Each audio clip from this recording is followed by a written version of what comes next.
Hey, everybody, welcome to this episode of The Complete Advisor.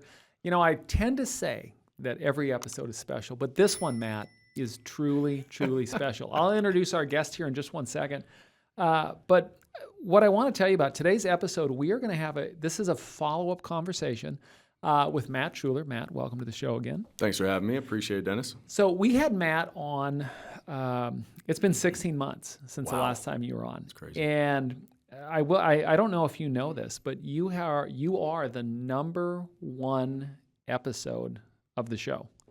The episode that you and I did together talking about you, that's been the number one episode of the Complete Advisor. And on that episode, and forgive me, I should know the episode number, but the episode was internal wholesaler becomes an advisor. And that episode took off because people wanted to know, people were very curious.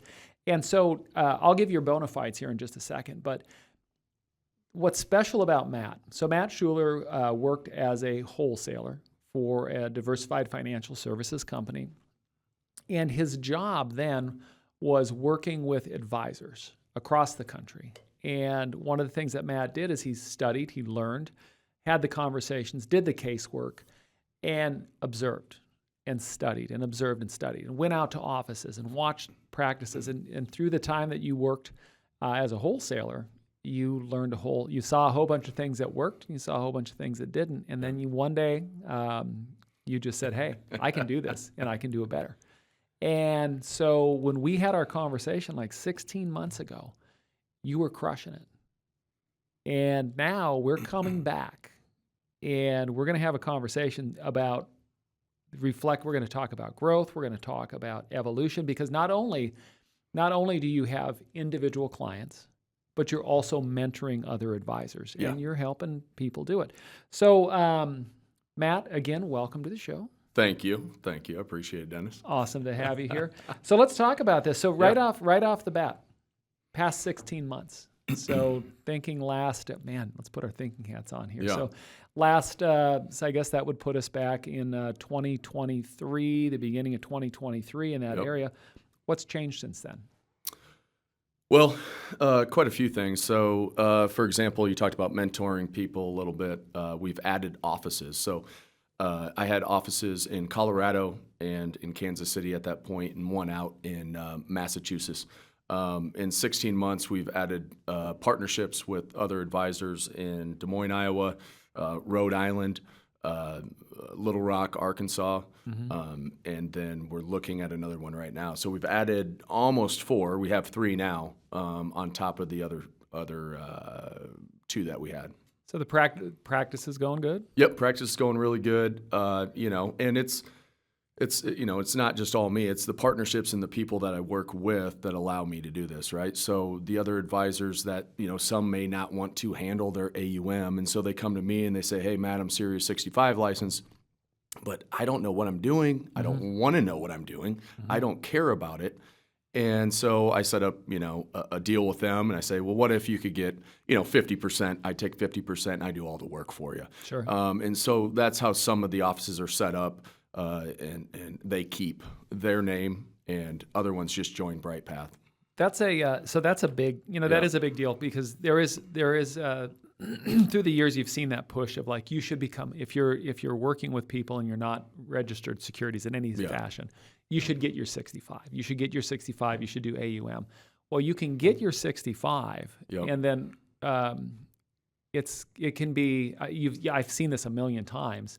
And I felt the same thing when I got mine, which was you get that designation and all of a sudden this massive world of choices is laid out in front of you. And it's no longer a simple world. All of a sudden it is just all these choices, all these different things to review, to analyze, to present, but to make sure that you're making the right decisions. And that, my God, that can be overwhelming. Oh, no, I agree 100%. And the other thing is a lot of people got their 65, years back when the whole DOL thing came out, right? And they're like, hey, I think I need this. But a lot of them never ended up implementing it or learning it correctly on how to implement AUM in their practice. And a lot of these advisors that I work with right now, they have 10 years left maybe in the business, 5, maybe 3, somewhere in there. And they don't want to take the time to learn it, right? So, it's good for them to be able to put together something, like have an extra pension payment, when they retire, or get some extra money, while they're still, working on the AUM side. And so it benefits everyone. Yeah, they have opportunity. They just don't know what to do with it or how to do with it. Correct. It's scary. Yeah. So let me ask you this: 16 months. What have you added? So you've added offices. Yep. You're adding AUM. The empire is building. Schuler World is getting bigger.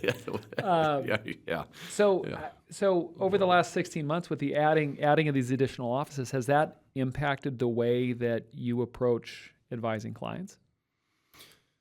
No, not really. We're just expanding. We're not changing our process and our systems, right? So, with my process and systems, everything's coordinated. If it is, the appointment number 1 in the office, we'll have that color coordinated on the appointments.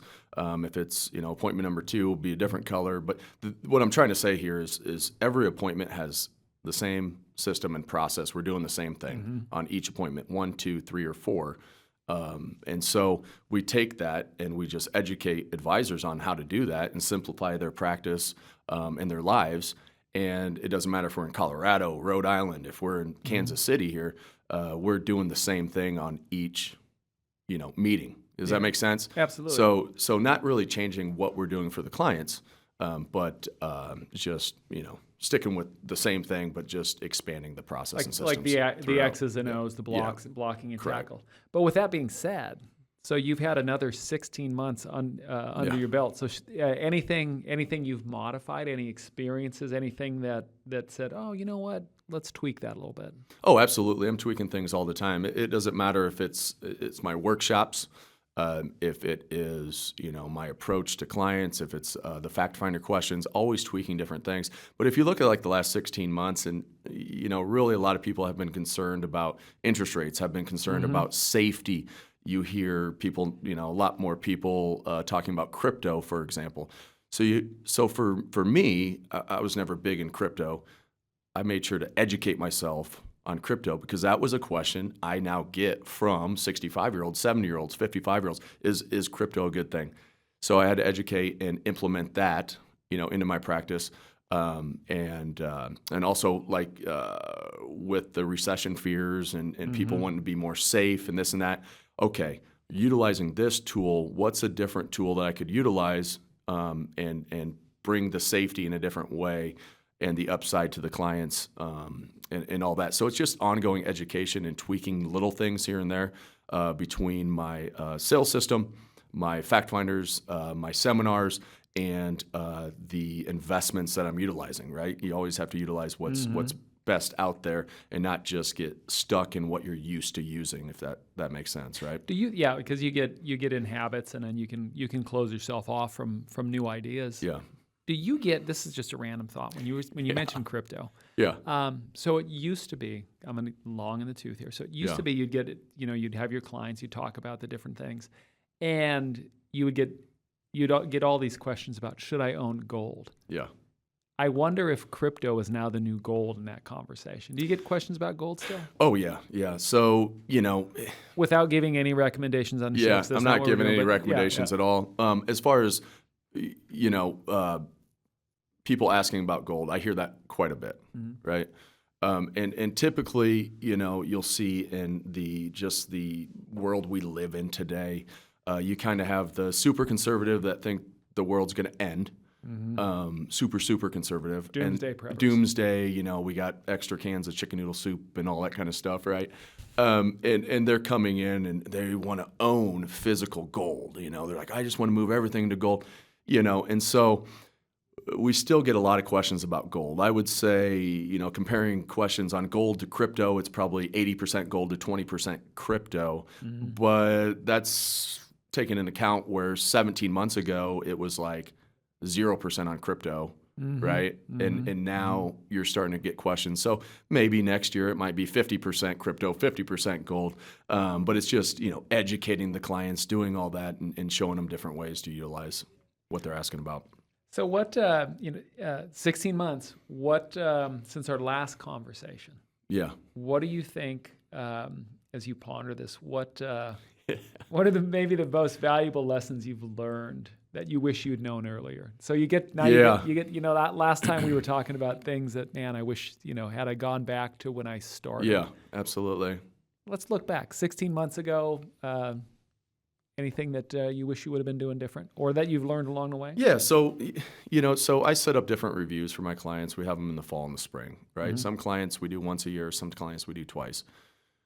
But with so much market volatility and uncertainty on the political scope too, and different things, not to get in the weeds on that. No one wants to hear that probably, but with different views on that, and volatility in the market and interest rate fears and recession fears and all that fun stuff.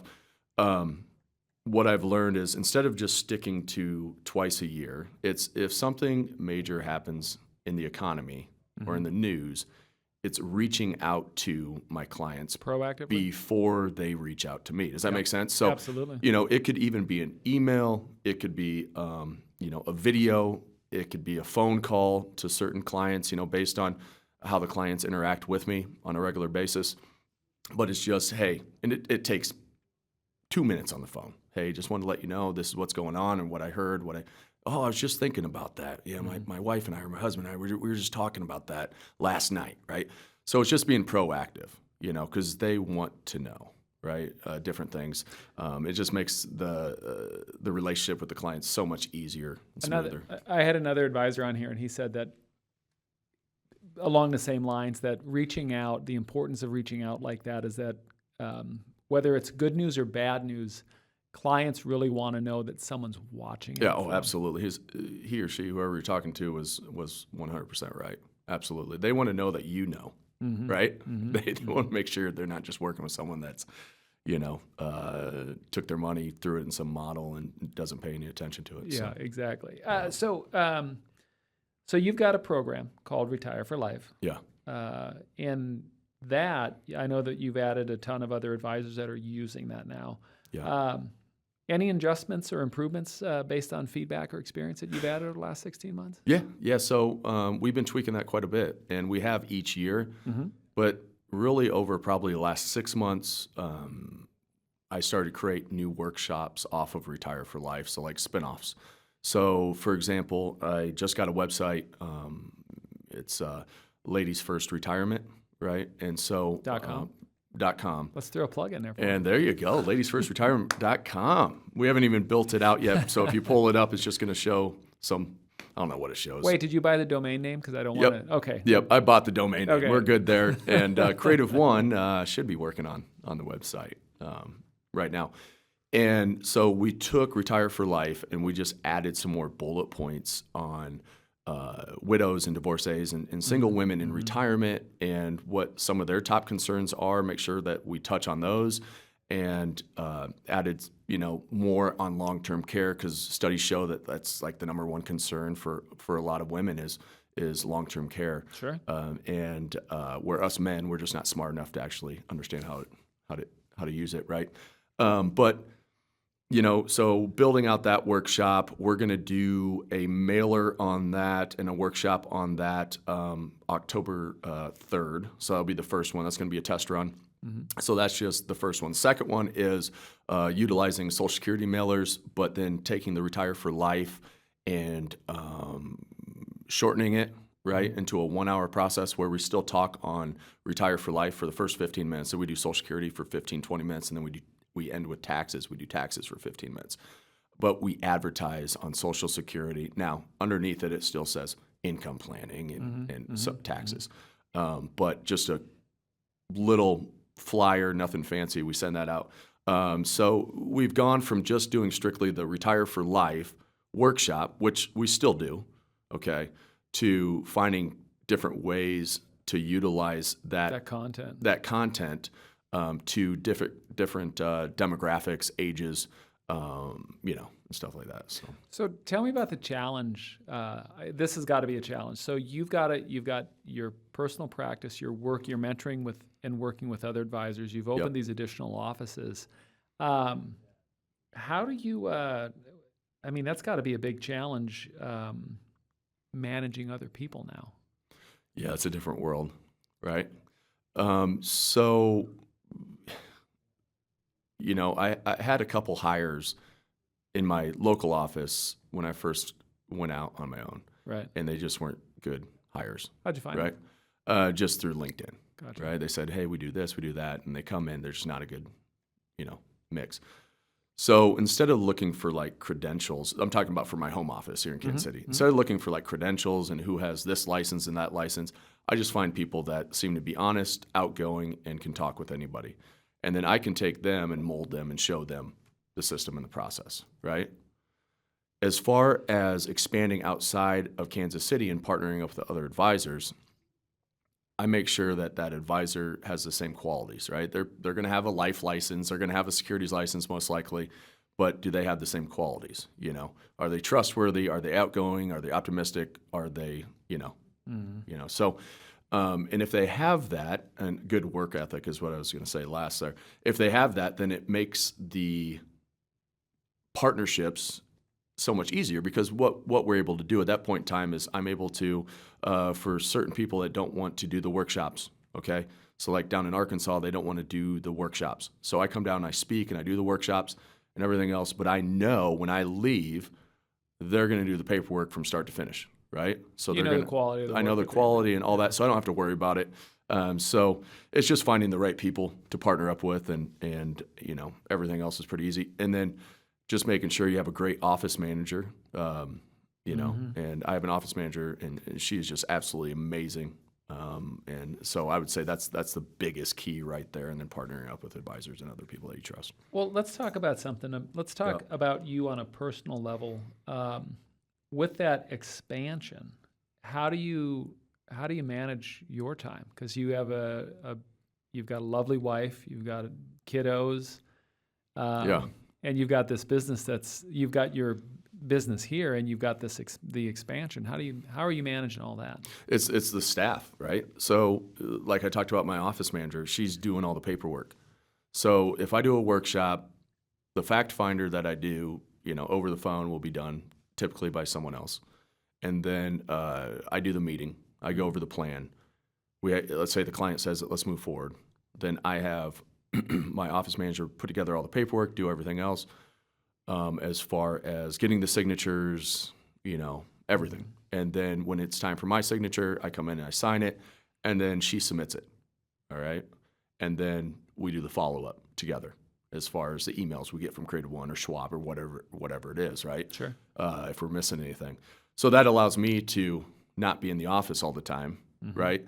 So it's just about, having the right people, and having people that do different things to allow you to do what you want, which for me, it's, spending time coaching or at home doing work on, the back patio or whatever I'm doing, right? So, like in the summer, I fielded calls from advisors that need help with things, and, my current clients, right? But other than that, I did no workshops.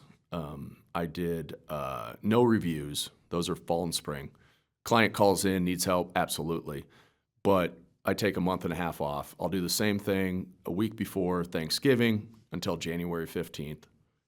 I'll field calls, my office will, and if it's an emergency or something they can't handle, then I'll get on the phone and do that. But my reviews are done, everything's done, no workshops, and so I like to take off 2 to 3 months a year, still working, still fielding calls, but take it off and spend that time with my family. So if you have the right people, right team, I should say, you're able to still do things. Don't do everything on your own. Hand that off. I see a lot of people that don't want to hand it off. They want to do it themselves, or they don't want to spend the money to pay someone to do X. It's worth every dollar. And then also you're going to be able to expand. And as I expand, how I keep doing what I'm doing as far as taking those months off is I expand by getting advisors involved, right? And partnering with advisors that can do the work on their own too, right? And so it allows me to, keep having a work-life balance. What would you say to somebody to tell them to be able to let go? Because I've bumped into so many advisors, and I know that you've had this experience too, where they're successful, but they became successful by controlling every aspect. How do you get somebody like that? Because that puts a ceiling on them that they can't escape. How do you get somebody? What advice do you have for somebody to let go a little bit? Well, for me, it would just be like, what is really actually important to you? Are you living to work or working so that you can hang out with the family? What's important to you, right? So there's certain people that will just never switch. They could be doing $100 million a year, whatever it is, right? And they're like, no, got to be in the office 10 hours a day. I got to keep pushing. I want to do 102 million. That's not me. I want to do 20 million a year of assets, right? And I know based on those numbers each year, eventually we'll grow, and I have to keep hiring and this and that.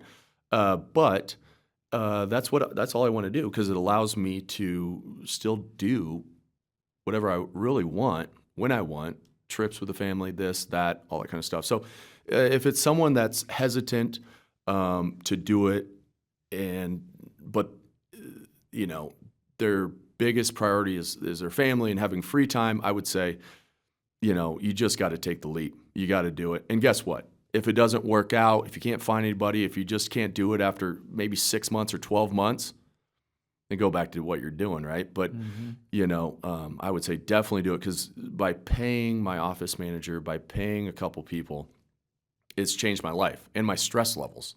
My stress, like, I am not a paperwork guy.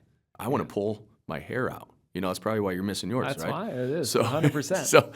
But anyways, but to the people that just can't let go because, and have to work and have to keep growing, and nothing's or everything's never enough, or whatever it may be, there's nothing you can do. And I'm not saying that's wrong, but that's just not me. Yeah. That's not what I'm looking for. I want to make money, have free time, and grow a business all at the same time, balanced. Boom, love it. So, let's pivot just a little bit. So let's talk about investing in you. Any training? What are you doing to keep yourself up on things, to advance your knowledge base, your skill set? So it's kind of silly, but you ever watch Iowa football?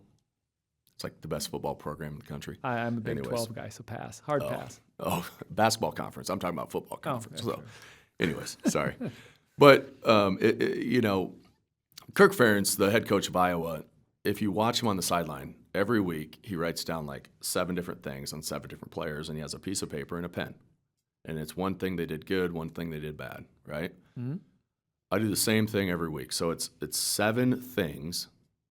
I have to learn 7 new things. And I also review 7 things I did good and 7 things I did bad, right? On the things I don't think I'm doing well enough, I research, educate myself, and do all that. But I also have to learn 7 new things. It might be Sunday afternoon, and I'm on my phone educating myself about updated, tax laws, or reading about different kinds of trusts, or whatever it is, right? But 7 new things. I started doing that when I was at Creative 5 years before I left here. I'd hear something, I didn't know what it meant. I'd write it down, I'd take it home, I'd research it, every day. I did that when I was at Creative One, and I still do that now. So always educate. That's always educate. I hate reading, but I make myself read a chapter a day, except on the weekends, right? No reading on the weekends, man, come on. But make myself do that, and it could be either on, industry knowledge or just self-improvement knowledge, right? And so doing that. Now, if I see a training I really like or see out there, no matter where it is, and it's a 2-day training, for example, on, the software or something else, go do it. Go out and do it. Just keep educating yourself nonstop. You got to keep learning. Got to keep learning. My dad used to, so back in the day, they used to publish this book, and it was called Tax Facts, and it would be the tax codes explained, and it would be a volume that if you're just listening, I've got my fingers up, and it was like about a 3 or 4 inch thick book. Yeah. And my dad, who had an agency, would just from time to time, when open it up. He would just open it up and he would read a section. That's just beautiful. Just to add in. I love it. Speaking of technology, speaking of advancements and things, Any strategies, client engagement, anything from marketing to what you're doing? Any new things that you're trying or interested in trying that you got your eye on? Yeah, so the two agents, it's a married couple down in Arkansas. They specialized prior to partnering up with me in Medicare, right? Mm-hmm. So expanding that side of the business, I want nothing to do with Medicare, Yep. but having people that I can refer my clients to. Mm-hmm. So I utilize them. There's another one, Creative One's offer, and I just heard about today. That seems like an awesome way to handle that, and probably going to start looking at it.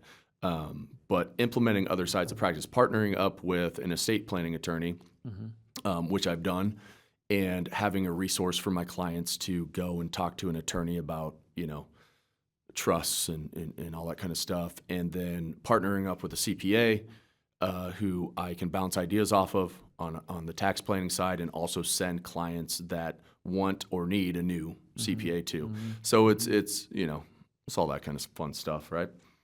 Well, Oh no, go ahead. No, Because I think you're going to get there anyway. No, go. No. I was just going to say, some other things that we changed. We already talked about was just the workshops, tweaking those, and all that fun stuff. That's an area that's really important. Is when you do have awesome existing content, what are different ways that you can repackage it instead of going out and looking for something brand new? Yeah. Utilizing everything that you've got.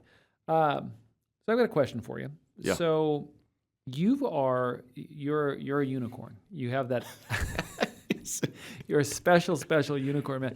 No, but you've got that perspective. Tell my wife that. You've got that perspective of having been on this side of the fence and then being an advisor. And we're going through the world is going through a lot of transition. Oh, I got a question there. We're going to come back to that in a second. But are you noticing, since you're talking to a lot of advisors and mentoring, and you've worked with advisors in the past, any trends that you're seeing? I'm catching you off guard with this question. No, you're fine. Any trends that you're noticing, any differences in advisors from when you started this to now? Are you talking about new advisors coming into the business, or changes of current advisors and how they're approaching things? Just any observations that you've seen over, how long ago did you get into this ball game? Not your own, but a total. Oh, I don't know. First got my life license when I was 21 at Bankers Life and Casualty. So, I'm 40 now. So it's the last 20 years. Yeah. So as you look over the last 20 years, because you've been, like I said, you've worked with advisors, you are an advisor, you're working with advisors again. Anything you're noticing out there? I wish I could tell you that a lot has changed. I mean, I'm trying to think of something, right? Because you're asking me, hey, has a lot changed? Has stuff changed? No, I typically, as far as the retirement planning goes, I still see the same approach. Mm-hmm. It's an accumulation plan being implemented into someone's retirement. Nothing's changed, right? They pull and change a couple different fixed income instruments, which just blows my mind. It's not a retirement plan; it's an accumulation plan, and I still see all the big wirehouses and banks and everyone still using the approach they used 20 years ago when I first got in this business. Yeah. Right now. With that being said, what I have seen a lot of different advisors do, or more advisors do, is go independent, right? So it used to be like my thing was, and you worked at Wells Fargo, but my thing was at Bankers Life and Casualty, I wanted to work there long enough that I could go work at Wells, right? Or I could go work somewhere like that. That was my goal. And now I'm seeing a lot of, younger advisors saying, hey, I'm working at New York Life and learning how to do this so I can go independent. So I think the independent channel, I don't know, I don't have the numbers, you probably know, is probably grown a ton over the last 15 years, I'd have to imagine, to a certain extent. But as far as the planning goes from advisors, no, I still see the same exact thing, clients bringing their statements and the same exact approach for retirement planning, to be honest with you. And it's still, a lot of people still just selling a tool. Hey, come and get a stake and you buy an annuity, right? And you don't even know if the client needs an annuity, right? So you still see a ton of that, at least here in Kansas City and Arkansas and Colorado we do. So as far as a change, I'm trying to think, besides more people going independent, that I've That's a seen. pretty You big know, I don't observation. know. I don't That's know. a big one. What about you? You see any changes? I would say over You my know? time, look at you. Yeah. Look No, at I'm those just kung curious fu. because I'm trying to think of a change here. I think one of the biggest changes that I've seen over my career is the advance in professionalism. Yeah. I've seen advisors that weren't advisors. Yeah. They were just selling something. Okay. And Now, yes. now the nuance, their ability, and the sophistication maybe is the word Yeah. to look for. But you make a great point in that there are so many places where the focus is just on accumulation, and there's not a definitive plan for actually the distribution of assets. Exactly. And that's a how are good we point. spending Yeah. this? But bringing that up, yeah, no, I agree. I think and I think the DOL had something to do with this, but a lot of, you could say, insurance agents, got their securities license now, which is a big change from what it would have been in the past. You see a lot less advisors just selling life insurance, right? I think that day is kind of gone of just selling life insurance, right? So yeah, no, I agree with you. There's been some changes there. And look at the workshops. Was there a ladies only workshop 20 years ago? Not 15? too many. No, not really. I mean, so yeah, I think it is. There are some positives there. That's why I had to ask you, man. All right, so as we're going to bring this plane to landing. Yeah. What do you have as far as goals, and what are you excited about going into the next year, this next 12 months? Yeah, so I'm really excited about this Ladies First and Retirement. I want to take that and expand it in all different offices. I also want to add which I've already have built out, but I just don't have the time to do it. Maybe some of the other advisors I work with would implement it, but a long-term care workshop, and just focusing more on that too, a little bit on different workshops, and finding probably 2 more locations is probably my goal. So it'd be really just perfecting these workshops that I've just started and going to be testing out this fall, and then adding maybe 2 more offices or more with advisors that fit the mold, and I fit their mold, right? Sure. It's not a one-way street, and I think I'm a little early on this, but if it's so hard to find this, but maybe find some people that are looking for a succession plan on their AUM or things like that, and partner up with them and get with them. That's such an interesting area, because you look at the. I just am always there. There's like some kind of disconnect in the story of. Yeah. We have the average age of advisors. It's older. Yeah. I would be guessing but probably 50 something. Yep. So if that's the average, that means that it's probably skews a lot older, or the ones that have the assets skew older. And there really aren't, unless you're going through like a wirehouse, Yeah. like you had mentioned before. Yeah. Where's the new advisor coming from that's getting trained? Yeah. And there's less and less. The big houses all just want to hire someone that has a book of business or buy that book of business and bring them in. And so there's this succession, like you're saying, that there's just got to be a lot of people out there that haven't either thought about it, but their clients probably are. Because if I was sitting across from somebody, it's like, you're like 75. Yeah. I'd be thinking 50. they didn't plan enough. But, Yeah. sorry to say that, but, No, it's true, though. that's my thought, right? And if you're too young, you're thinking you don't know enough. So it's kind of in the middle there. But for me, it's like selling a book right now, like it's hard to find somebody selling their book, and a lot of times they'll either just merge with a large wirehouse, but then you hear the stories about what happens there, or they go to these different websites, which I've spent money on, and it always ends up being nightmare at the end. Just finding somebody with a book that we can work together for a couple of years before they retire, and just come in and then give them And you would if you're out there and you're towards the end of your career and you're looking at an exit strategy, if you just go to a wirehouse, your clients are going to spread to the wind. Yeah, and you also have the thing in the contracts, right? Where Yeah. where it's like if only X% after 1 year, then you get docked this much money and this much money. There's always a gotcha. Where my thing and how I have it set up, for with the advisors I'm working with are like, okay, you're going to get 50%, for example, for X amount of years, even after you retire. And so that's like a pension payment. Yeah. Or they may say we want it longer. It's just like annuitizing an annuity, right? Or we want that payment longer, but you're going to get more than what the industry pays you, and no headaches, right? And everything else. So, but it's just finding the advisors that are looking for that. The other part though, we just talked numbers. Yeah. And that would work if we weren't talking about the fact that as an advisor, you care about your clients. Yeah. And you want to make sure that they're taken care of. And so if you do go to a wirehouse, I know exactly what's going to happen too. Yeah. But if you work with somebody that you can bring them in, establish a relationship, but then also feel good about the fact that, okay, I'm going to hang my spurs up. Yeah. But Matt's going to take care And of our you. process and systems align, right? Yeah. And how Matt's doing things is pretty much the same way I'm doing things and all that kind of stuff. So Yeah. All right, Matt, I have like 3 last questions for you. All right. Totally coming at you. Okay.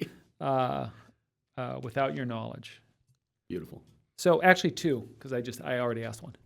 What's something that keeps you up at night? Anything you got your eye on that worries you a little bit? And then, you know what? Are you talking about just in general, or are you talking about the market, or what? I don't know, in your life. Not family, because, is your son going to make the sports team? That's different. Yeah. Because he's got the, ex-college athlete. The kid that's a given. Too nice, man. Too nice. But yeah. From a business standpoint, yeah. As you look, what's something that excites you? What's something that excites me is all this opportunity that we have, and I've been so lucky to find these other advisors that might have 10 years, 5 years, 7 years left, and partner up with them, and so that's just totally exciting. I'm so excited about that. And I enjoy working with those advisors and working with our clients, every day. It's just fun. It's just a good time. What worries me at night would be obviously, like right now would just be like interest rates, like say, hey, we're not lowering in September, recession fears, stuff like that.